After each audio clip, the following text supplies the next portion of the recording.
Well, now is the moment that everybody has been waiting for, which is the Cohort Year 5 startup presentation. I'm gonna get Jack to introduce all the startups. He's gonna be our host for this section of the program. That's Jack Fritzinger, program manager, helping out with the program. So thank you, Jack, for coming, and here you go. Thanks, Fred. Are we excited to hear from some startups? Come on, are we excited to hear from some startups? All right, yes. This is my favorite part of the presentation. Quick stage change here.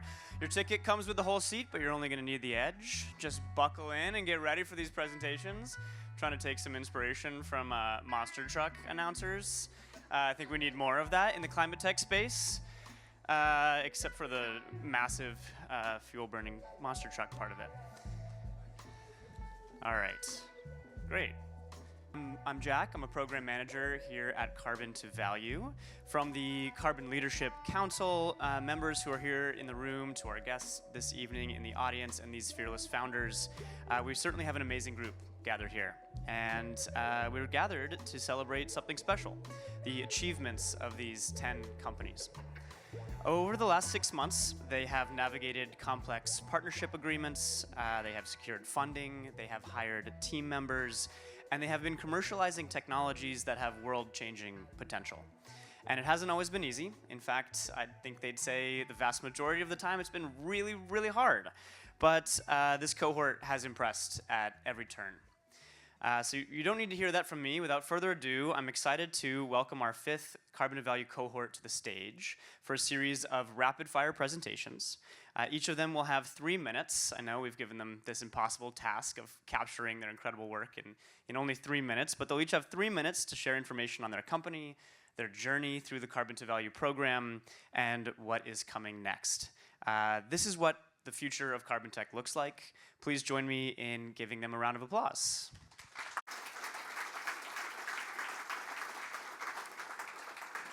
Okay, we're going to kick things off with a company that is putting Africa on the map in global carbon removal. Octavia Carbon is building innovative direct air capture capacity in Kenya at a moment when the world is realizing that climate infrastructure needs to be global. Please join me in welcoming Martin Freimüller, co-founder and CEO of Octavia Carbon. Welcome, Martin. Thank you for coming by, everyone. Again, I'm Martin, co-founder and CEO of Octavia Carbon. I probably hold the distinction of coming the farthest for this event, having just flown in from Nairobi, Kenya on Monday. But it's a pleasure to be here. And let me tell you a few more things about how we're making low-cost direct air capture a reality in Kenya.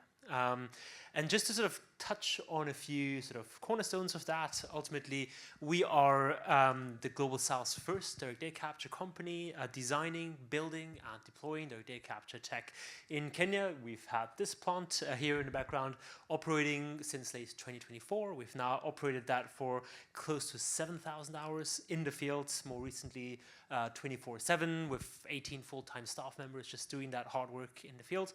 And really the reason why Kenya is arguably the world's best place for direct air capture is that it has ultra-abundant renewable energy from geothermal. Kenya is the world's 6th largest geothermal producer and has ultra-abundant heat and power from geothermal, which matters a lot.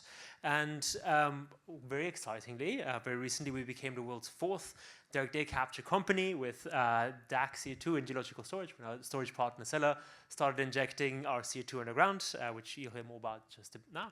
And yeah, we're also the world's 2nd with a AAA rated carbon credit and have contracted revenue from most of the major buyers in this space. So just to quickly reflect on what the past couple of months have been like working with the Carbon to Value initiative, we've had really exciting partnerships, and sort of more specifically, we will be scaling up with Johnson Matthey in the field, really deploying next-gen materials for carbon capture in like one of the best settings in the world to do so. And more broadly, again, we are really excited about our mission of really putting Kenya on the map as a globally leading carbon tech hub, really powered by its ultra-abundant 24/7 renewable energy. And with that, special thanks to Kevin from Johnson Matthey, to Mika from Evonik, to Sunil from Fluor. All of them have been great mentors to what we've been doing, and we're really excited to partner with you in the future. And then finally, thank you so much for C2V for putting us on the stage, and we're looking forward to talking to all of you a bit more about what we do. Thank you.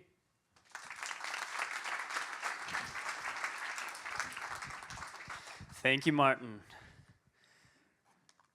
One of the biggest challenges in carbon removal is getting the costs down fast enough to scale. Mission Zero is part of a new wave of companies that are rethinking DAC from the ground up to make carbon capture dramatically more efficient and commercially viable. Please welcome Nick Chadwick, CEO of Mission Zero. Can you all hear me okay? Yeah. Fantastic. Okay. I realize I'm probably most casually dressed here, like wildly underdressed for this.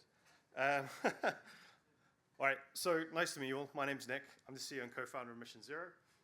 We started Mission Zero with this key thesis that everything in the world that is great is made from carbon, right? So facetious audience participation. Who flew here? Hands up. Who lives in a house? Who's wearing clothes? Great, they're all carbon-based products, right? So like the human world is a carbon one, right? And carbon is a good thing, but where we get it from is fundamentally unsustainable, and we need to readdress that. So it's our contention that our carbon supply chains at the moment are slowly fossilizing us or slowly baking us to death through climate change. And it is our contention that the future of carbon will be electrifying. And what we mean by that is that the ability to get it from the atmosphere, driven by a technology that's electrified, and particularly our electrified direct air capture, allows you to decarbonize material supply chains, to create better products, to unlock new revenue streams, create new businesses, and fundamentally alter the partners that we have, alter their carbon supply chains and the consumers they work with. So there's a lot of people in direct air capture talking about it. We do it. And so we've been able to deploy 3 operational systems in the last 2 years, covering a wide range of use cases. So this isn't just about carbon removal. This is the production of synthetic aviation fuels. This is production of carbon negative building aggregates. And it is, for our system on the right there with Deep Sky in Canada, the first CO2 geologically injected with direct air capture in North America. So a little bit about us. Founded in 2020, last funding round was 28 million USD.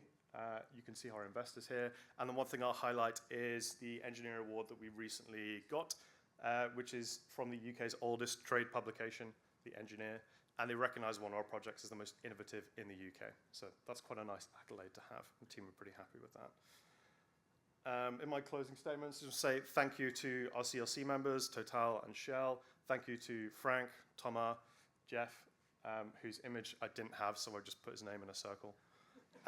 Amy, Ed, and Arlo as well. We've been working on these activities with them, and hopefully we'll continue to build the relationship we've had through the Carbon to Value initiative. And also just want to say thank you to the C2V team. They care, there's deep expertise. They always make sure there's great food, which I'm a big fan of. And just to the rest of the Year 5 cohort, it's been great to get to know everyone. Great talent, great vision. It's fantastic to be part of the program. And on 2 seconds, I will leave it there. But yeah, love to connect with you. You want to come and know more about what we're doing, love to hear from you.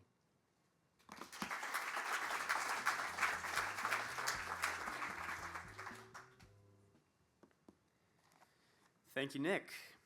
As Nick mentioned, carbon capture is often seen as energy intensive and expensive. That's exactly why startups like Arbon are so exciting. They're developing simpler, lower energy approaches that could unlock carbon capture in places and industries where it hasn't worked before. Please welcome Dr. Annie Lee, Director of Business Development at Arbon.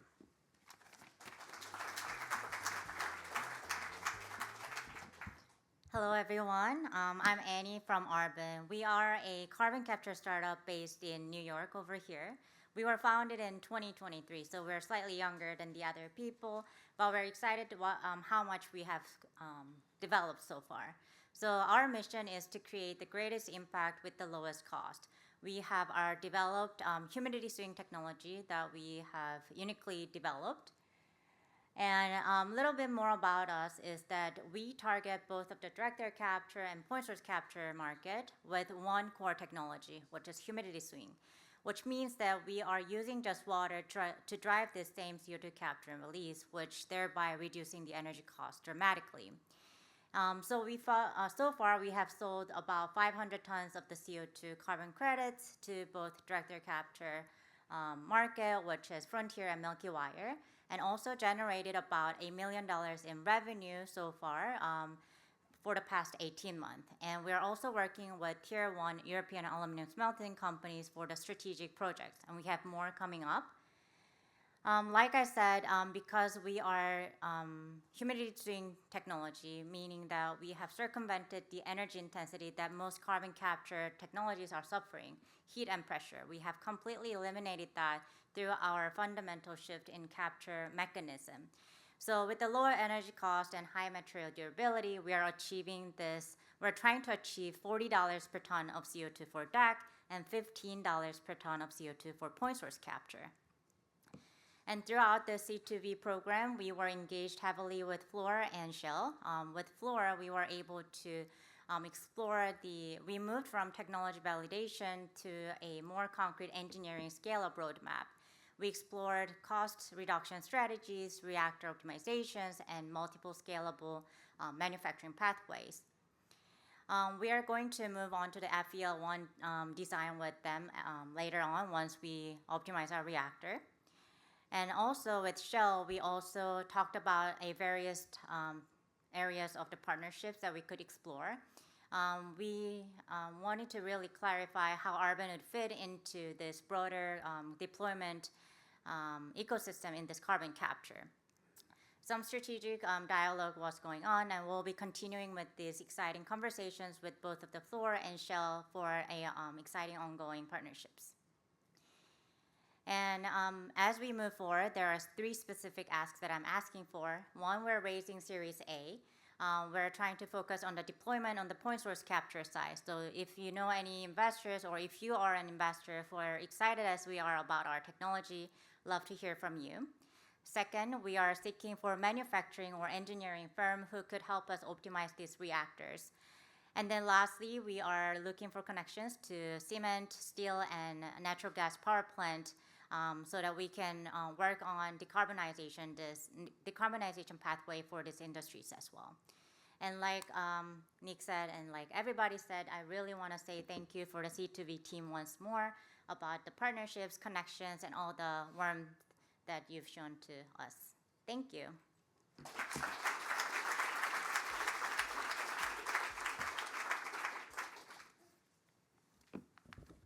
Thank you, Annie. Capturing carbon is only part of the equation. Permanent storage is equally important. And Cella is part of a growing ecosystem of companies working to build the long-term infrastructure needed to safely and permanently store carbon dioxide at massive scale. Please join me in welcoming Dr. Claire Nelson, co-founder and CTO at Cella.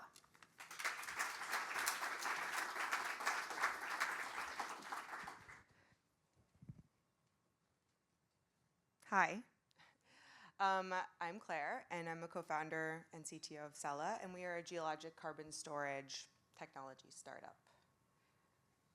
So, geologic carbon storage is the most critical tool for decarbonization. It's needed for point source capture, BECCS, spikers, DAC, everything, and at massive scales. It's a relatively mature technology from the oil and gas industry, but the problem is that today the growth is stifled by access to certain geologic reservoirs.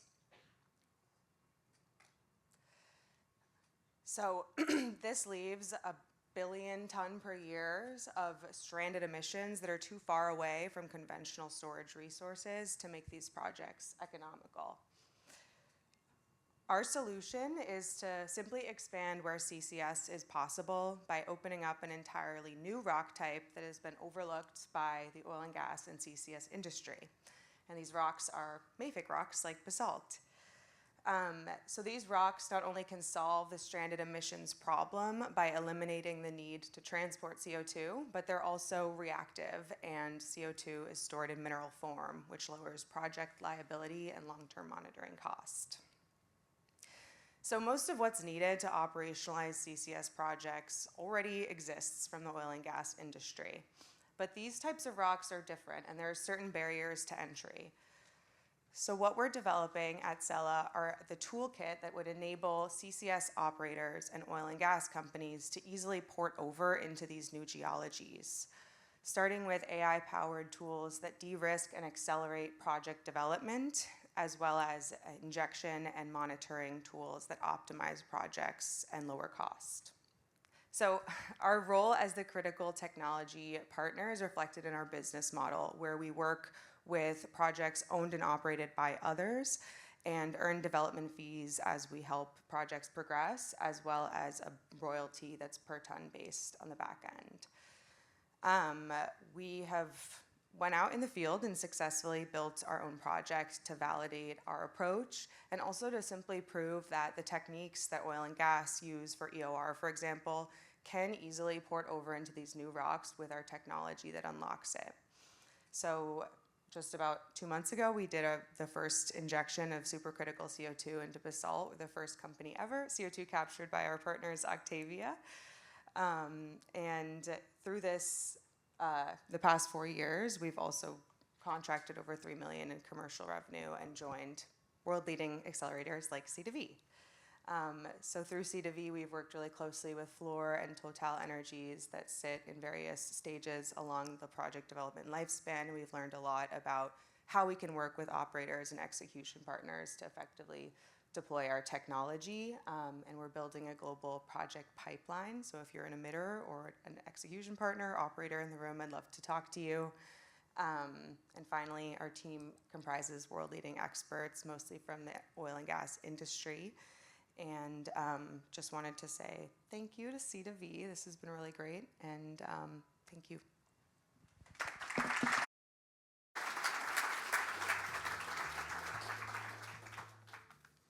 Thank you, Claire. Aviation is one of the hardest sectors in the world to decarbonize, and sustainable fuels are going to play a huge role in solving that challenge. Sora Fuel is part of a new generation of companies working to build those fuels directly from air and clean electricity. Please welcome Patrick Sarver, co-founder and chief science officer at Sora Fuel.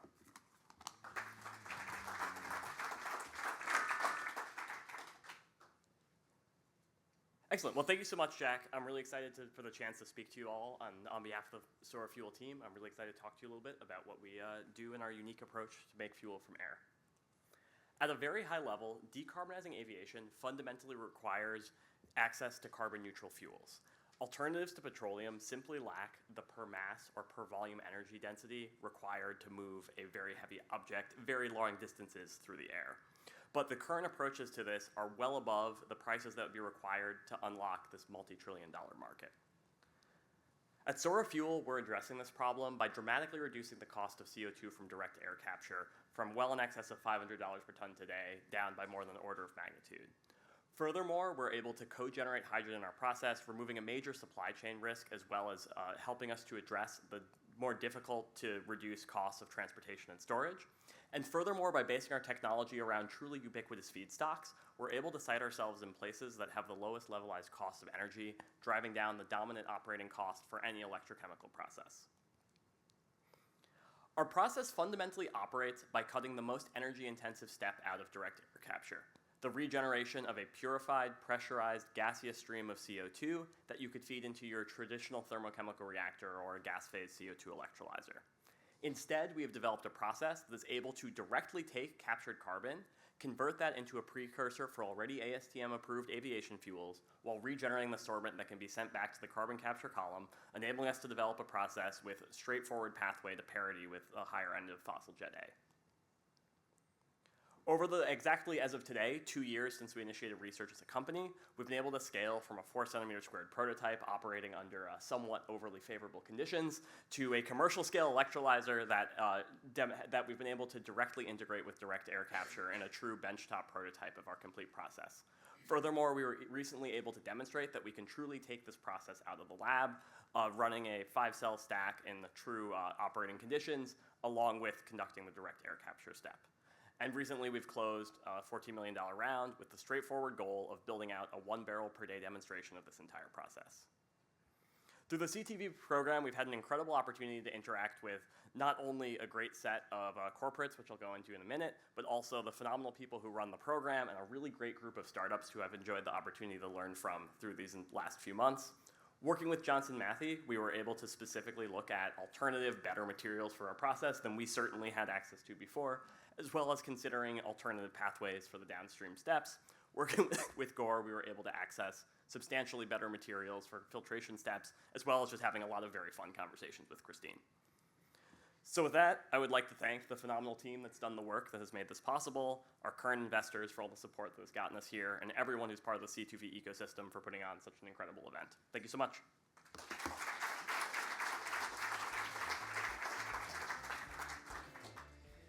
Thank you, Patrick. One of the most exciting shifts happening in climate tech right now is the idea that carbon can become a resource instead of just a waste product.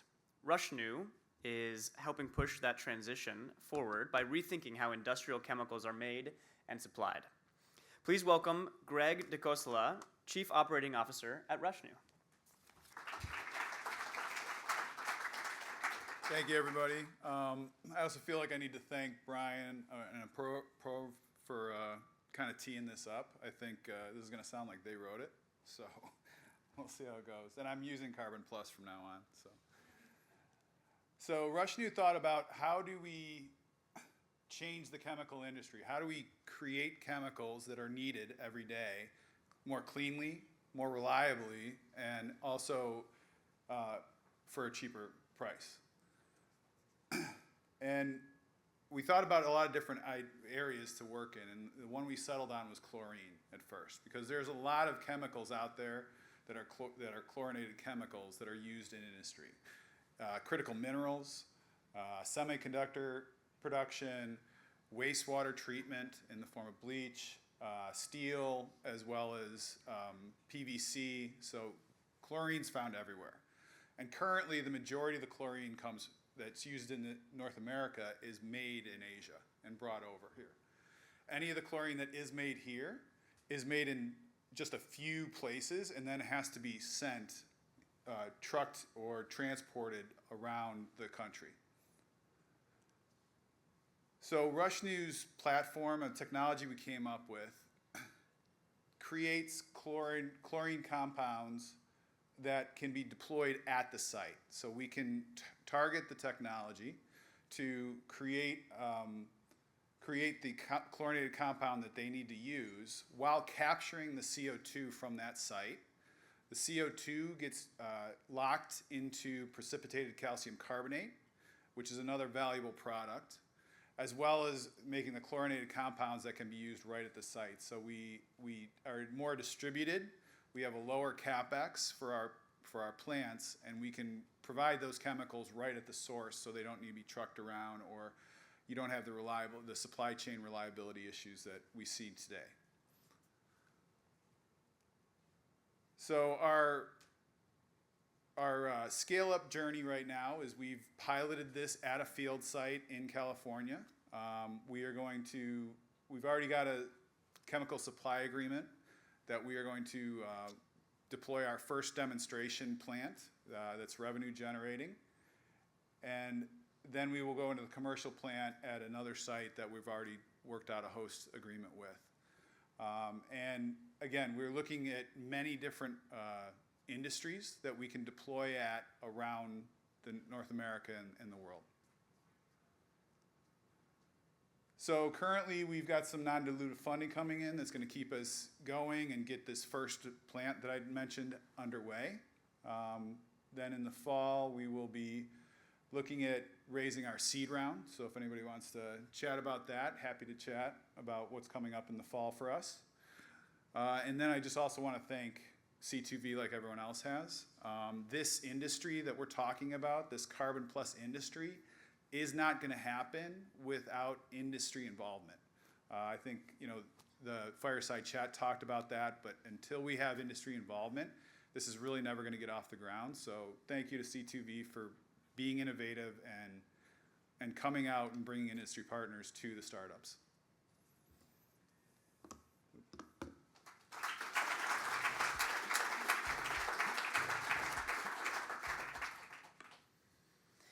Thank you, Greg. Around the world, there's a huge race underway to build the next generation of low-carbon fuels and chemical infrastructure. ICODOS is helping to lead that transition through e-methanol, which is rapidly becoming one of the most important molecules in the future of energy. Please welcome David Strittmatter, CEO and co-founder of ICODOS.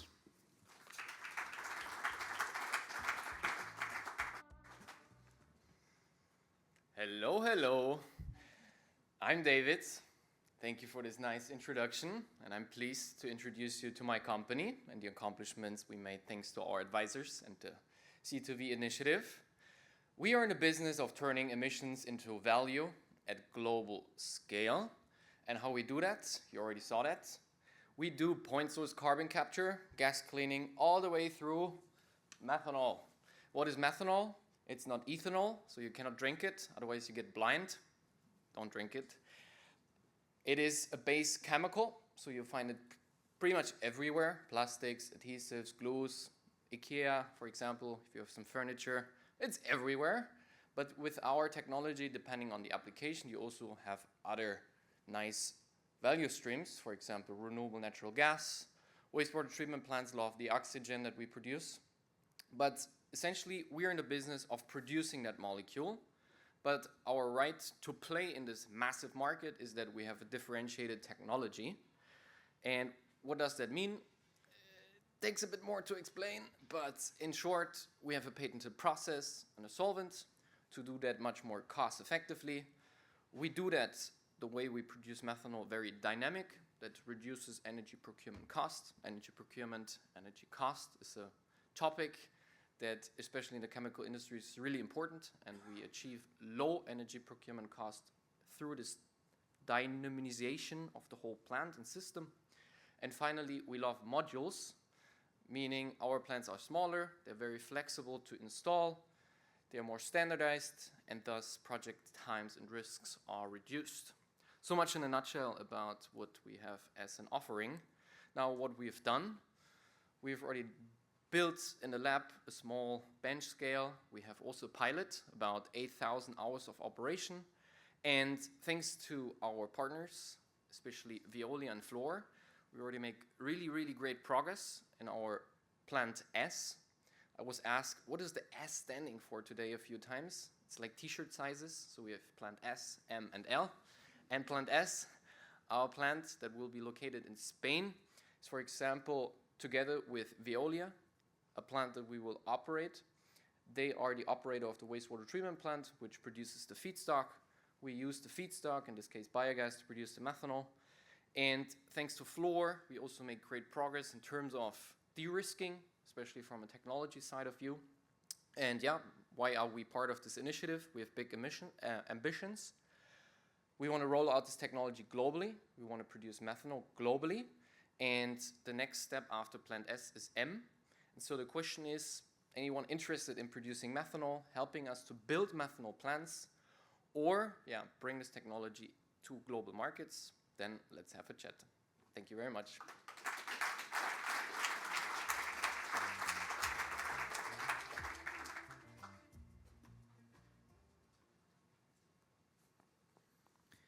All right. Thanks, David. Sorry for giving away your second slide before you were before you're getting started there.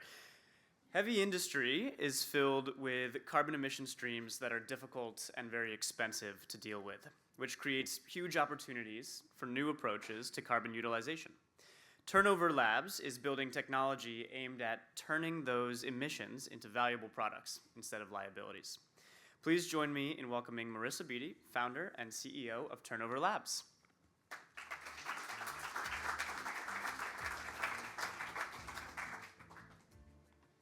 Thank you, Jack. As opposed to Octavia Carbon, I think I have the record for the shortest commute out of the cohort. Our lab is 25 minutes down the road in Brooklyn, and yet I still found a way to be late this morning.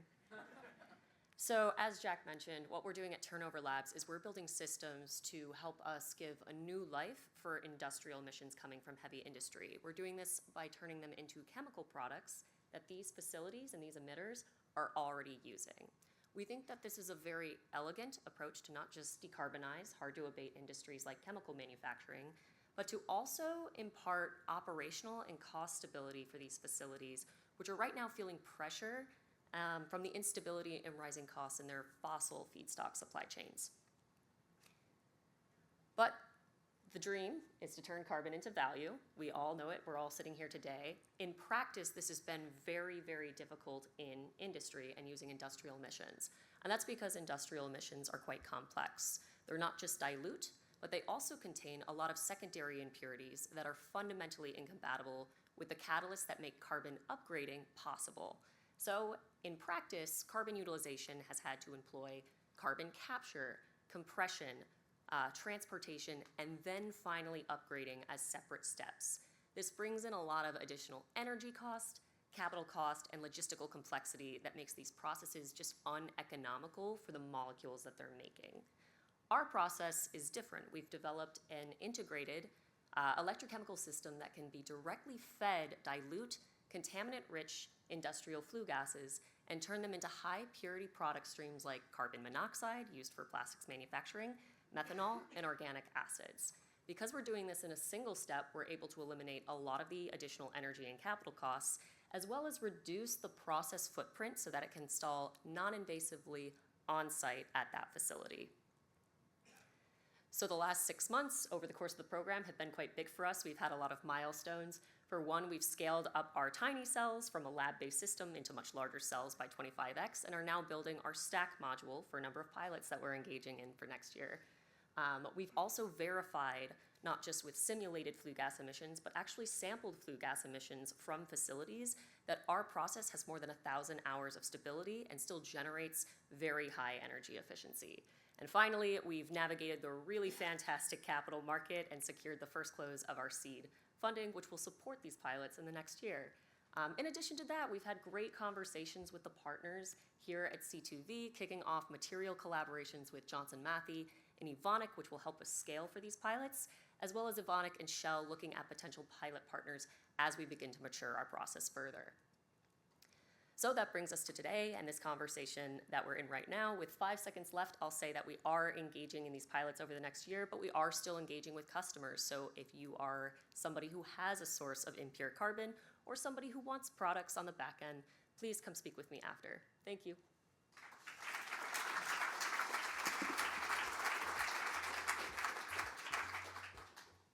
Thank you, Marissa. Carbon materials are becoming an increasingly important part of the clean energy transition. From batteries to infrastructure to advanced manufacturing, Universal Matter is helping to show how carbon itself can become a high-performance industrial material for the low-carbon economy. So please welcome John Van Leeuwen, CEO and co-founder of Universal Matter.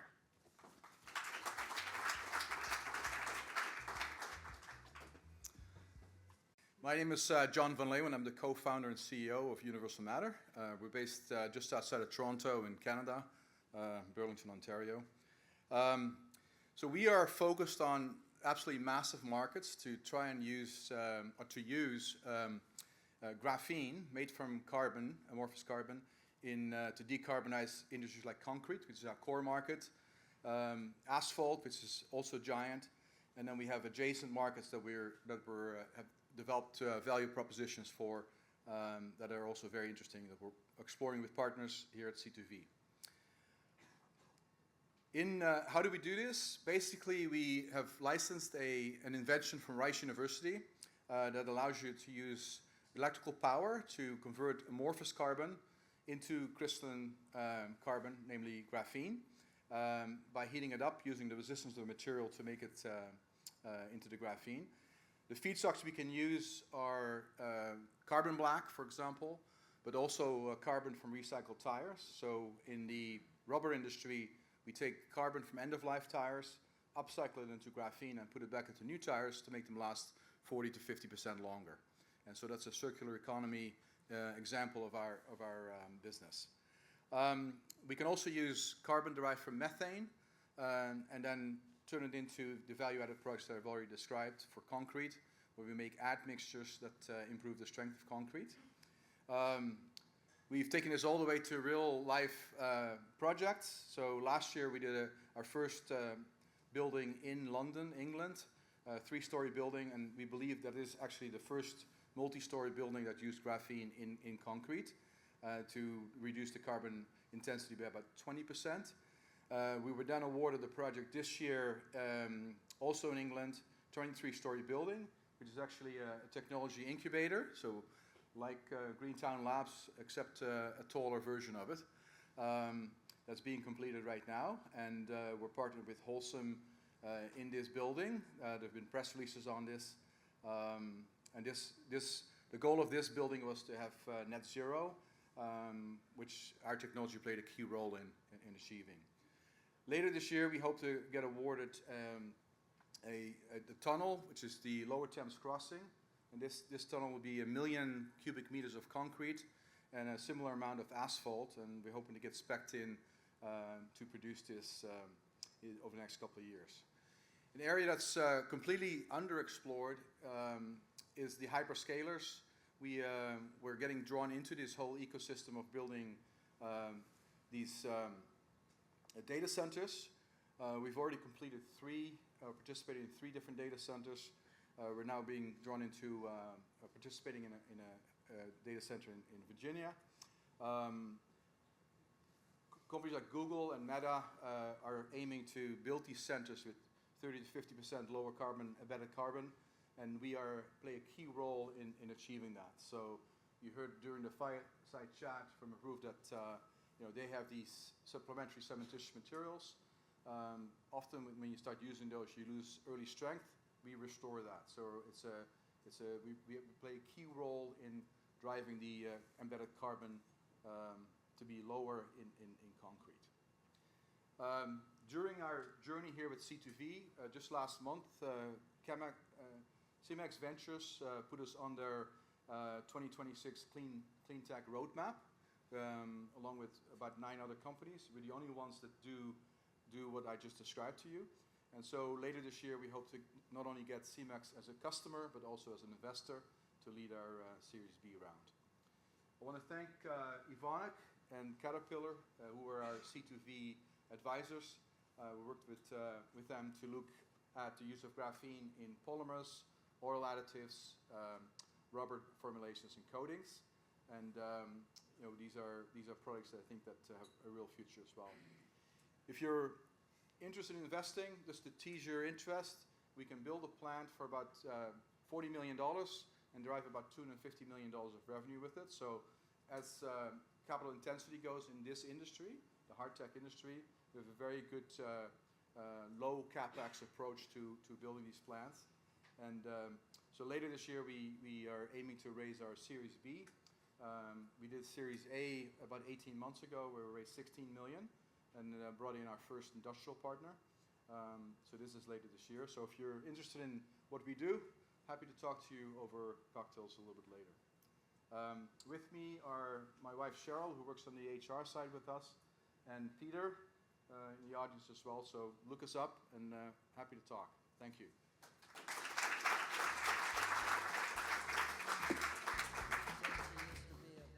Thanks, John. Okay, last but certainly not least, we will close tonight with Light 1. Dyes and pigments represent a massive opportunity for cleaner manufacturing and safer supply chains, especially as industries look for more sustainable alternatives to traditional chemical processes. Light 1 is helping rethink one of the world's oldest industrial sectors through biology and sustainable production methods. Please welcome Sarah Graham, co-founder and chief innovation officer at Light 1. Okay, thank you. Hi, I'm Sarah. Light 1 was started from a deep need to change how we color our world. We wear oil. We bathe in it. We feed this to our kids, all in the name of color. Annually, 12 million tons of dyes and pigments are used, and the textile dye industry alone contributes 20% of the world's wastewater, with cosmetics following closely behind. These colorants are derived from petroleum, which we can see today is a highly volatile resource. And regulations are sweeping in across many different industries, banning the use of chemical dyes that have been in use for decades and leaving companies scrambling to find alternatives. This is where Light One comes in. We create color with fermentation, reimagining from the molecule up. We engineer our platform microbe to be able to produce multiple colors from a single strain, mimicking how nature makes color. We then scale this in a fermentation process using carbon waste feedstocks, and then we optimize these for real-world applications in many industries. Dark matter is our first color, black, and excitingly this quarter we had our first major revenue on that, which is really exciting, followed by many colors coming up behind, which will allow us to take over a major portion of the $90 billion market. So this market is huge. Through this program, we were paired with Evonik and L'Oreal. Evonik is a really exciting partner for us because we have the same customer base. So we were able to talk about collaborative offerings for these customers with no direct competition between us. They also have global manufacturing in fermentation. So we've explored how they could be our biomanufacturing partners, and then also done technical evaluations of some of their products.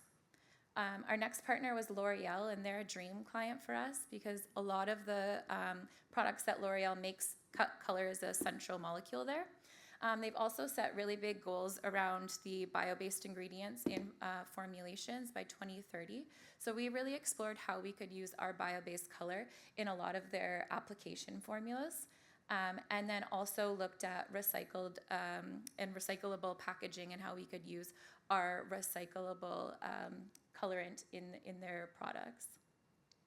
And one of the most exciting thing is these two offer a three-way collaboration opportunity because L'Oreal is already a client of Evonik, so we've been exploring that. And what we're looking for from these relationships next is really support financially to move some of these projects along, help moving our colors through regulations in cosmetics, and also technical support. And we're currently in a $5 million seed raise, and that'll bring us to our first $2 million in revenue. And yeah, so if anyone is interested in being a part of our multi-billion-dollar exit, please talk to me later. Yeah, I'd like to invite you to join us in transforming colors across every industry.